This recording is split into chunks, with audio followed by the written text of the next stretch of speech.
Welcome everybody back to the Critics Corner. I'm Andrew Branca with the Waxahachie Sun, and I'm here with my fellow movie lover, friend, and colleague, Mr. David Dunn with Southlake Style Magazine. How's it going, Mr. Dunn? It's going good, brother. How about you? It's going well. Well, we have got a real treat in for you guys this afternoon. We're diving back headfirst right back into the Marvel Cinematic Universe with their latest edition, Shang-Chi and the Ten Rings.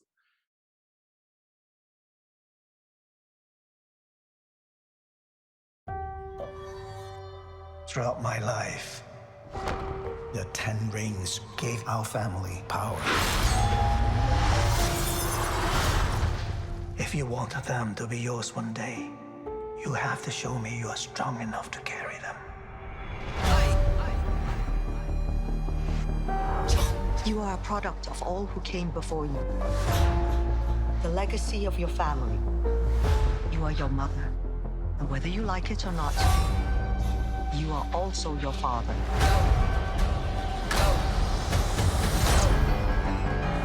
I told my men they wouldn't be able to kill you if they tried.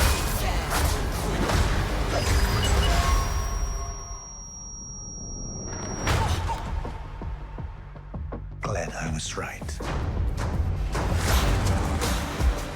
You're just a criminal who murders people. Be careful how you speak to me, boy.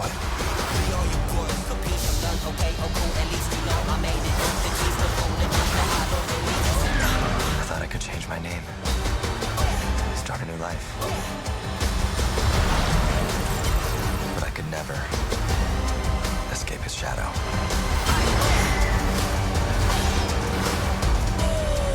My son, you can't run from your past.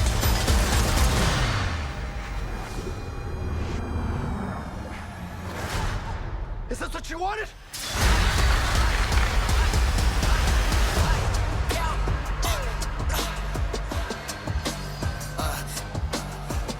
You got this. Thank you.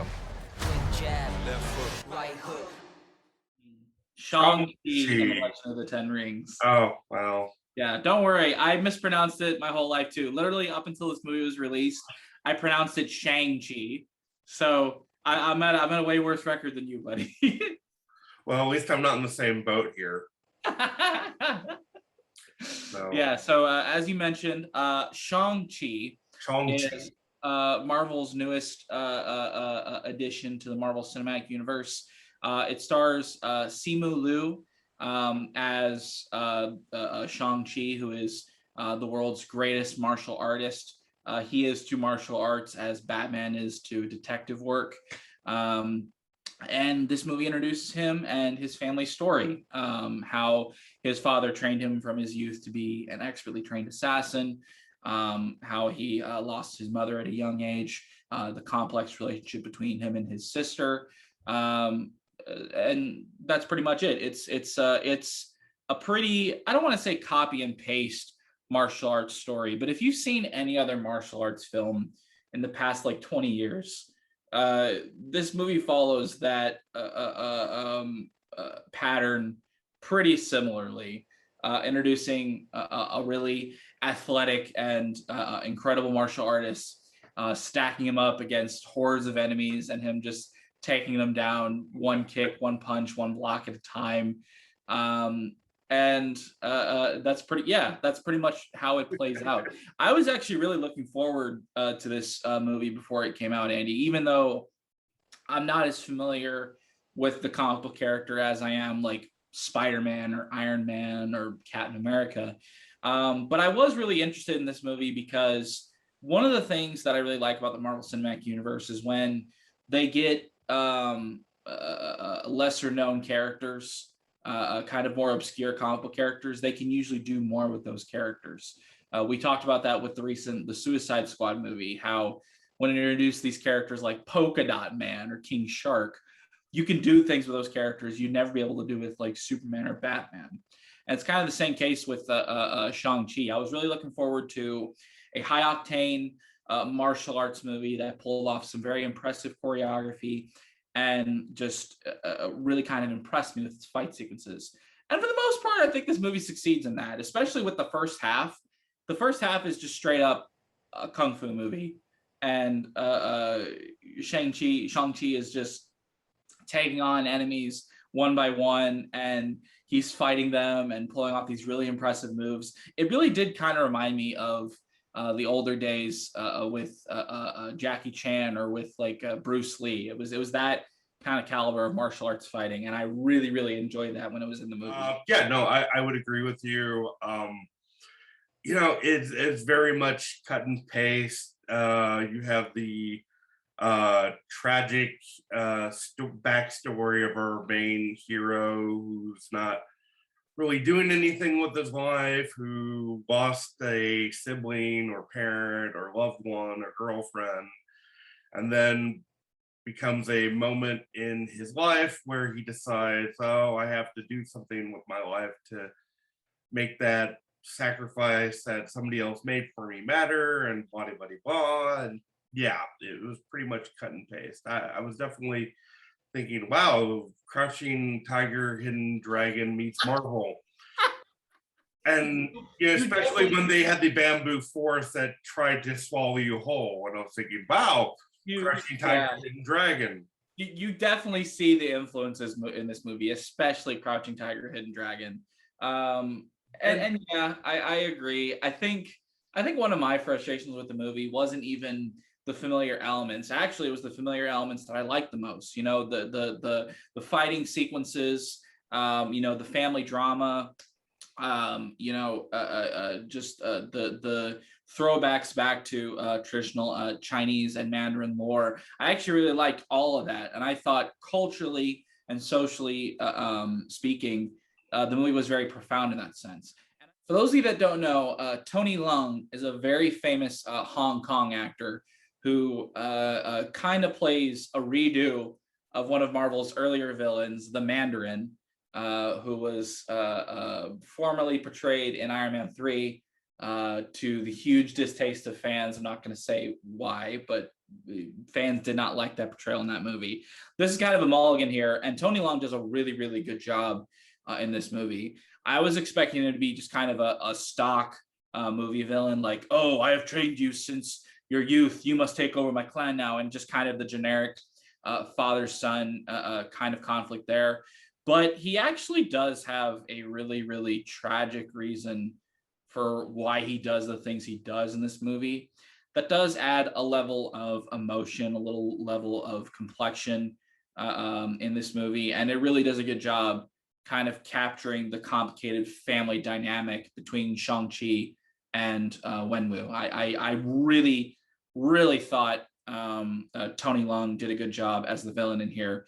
And that's not a usual compliment for me to say about Marvel movies. Even Black Widow, which I love, I really enjoy Black Widow. Even in good Marvel movies, the villains usually don't stand out the most. So seeing the villains stand out in a unique and interesting way here was really special to me. Oh, definitely. And you know, it's interesting that you mentioned the Mandarin. Is they did mention a villain in the movie named the Mandarin. So Yeah, that was kind of a unique kind of tie-in. You know, overall, I thought it was a good film.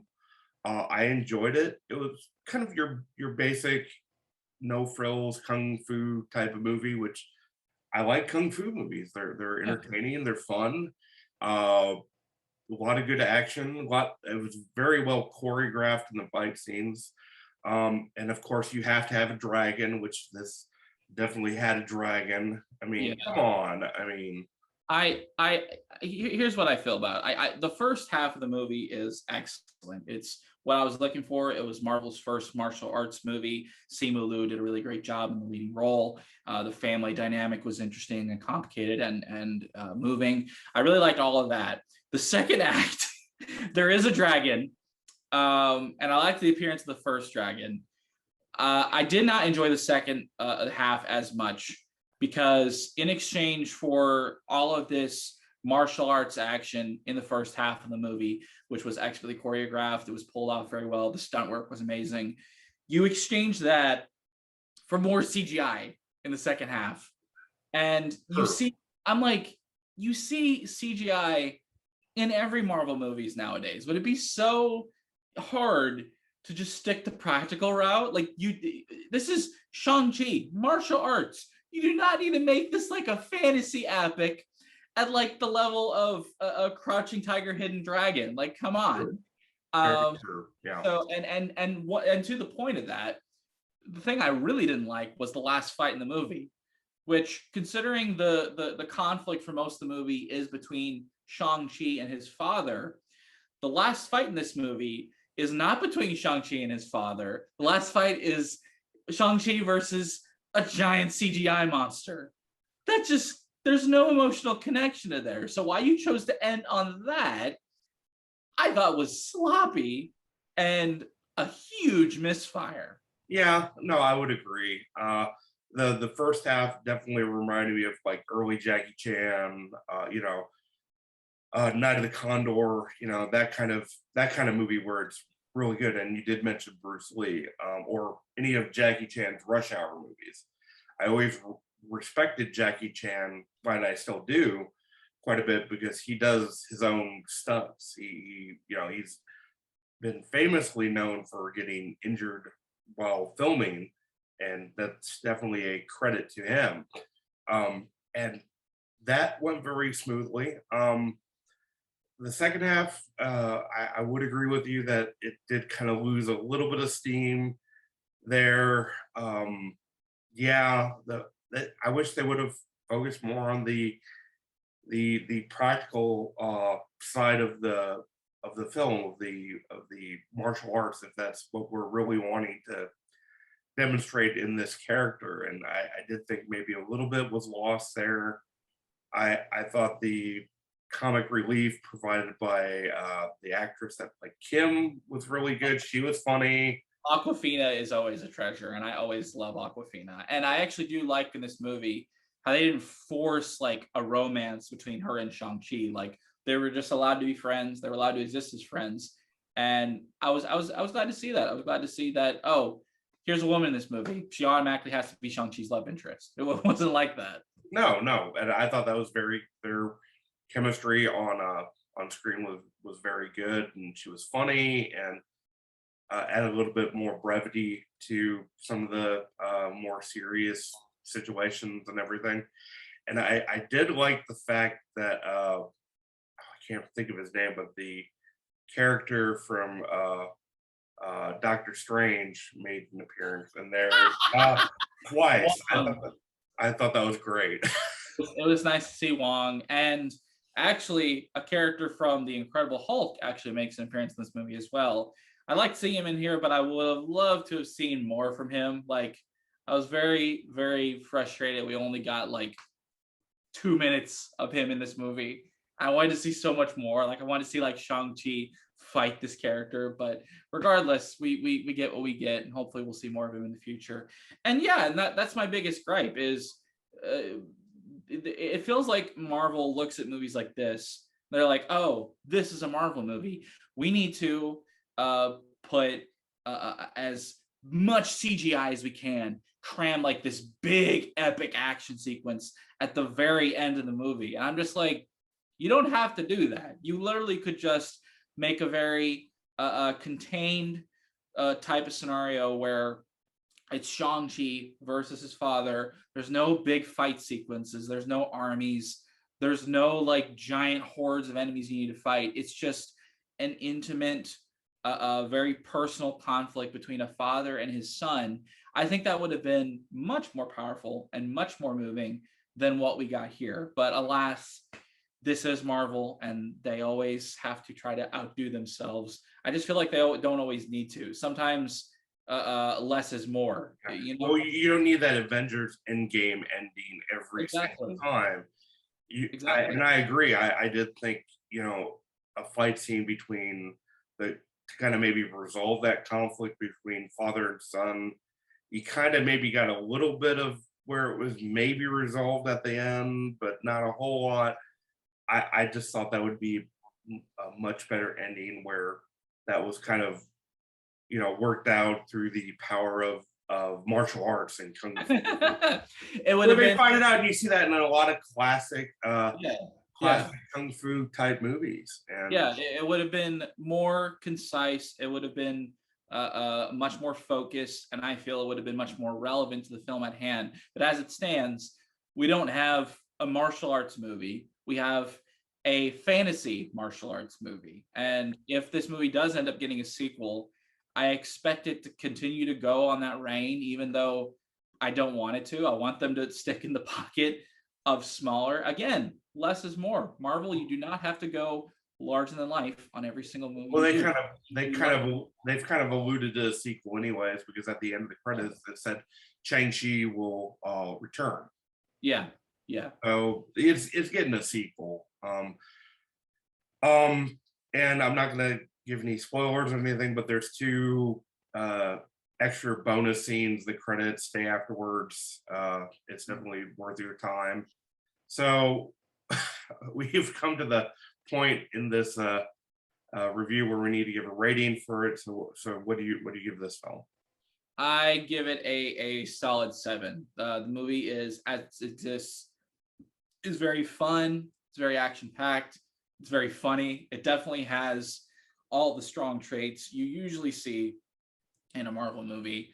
But it's frustrating to see the moments where it could have been more. They could have taken a more bolder direction with this movie, and they just didn't. They opted for more CGI, and they opted for visual effects over like character building and development and storytelling. But as it stands, Shang-Chi is a fun movie, but not a masterful one. I give it a 7 as well, for a lot of the similar reasons. Ending probably number one. Like I said earlier, I wish they would have focused more on the martial arts aspect of it, which is beautiful in itself and can be showcased in a really unique way. There's a lot of good martial arts kung fu movies that do that. It's fun, it's entertaining. Will I buy the DVD or probably watch it again? Probably not. Yeah, I give it a 7. That's my thoughts on it there. Andy, we agree for a change. Yeah, I know it's rare. It's probably an eclipse of the sun or a full moon tonight or something. So you might want to stay indoors. It's rare, but